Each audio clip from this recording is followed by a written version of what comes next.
In this video we're going to look at using the chain rule to differentiate sine square root of x. So if this was simply y equals sine x, the derivative would be sine goes to a cos x.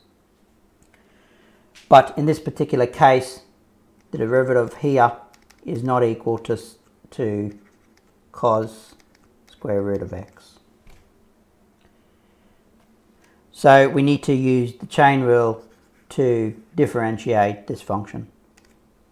The chain rule says the derivative of some function f, where g of x is within that function, is equal to the derivative of the outer function, with g of x still there, times by the derivative of that inner function.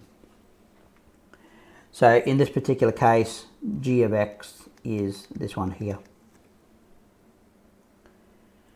So let's carry out the differentiation of this function. So y dash is equal to the derivative of the sine term, the outer function f, is cos. We simply copy the square root in there, times by the derivative of that inner term. Now if we write it over here, g of x is equal to square root of x is equal to x to the half. So the derivative is equal to times the power out the front, keep the term, reduce the power by 1, which is equal to 1 over the square root of x.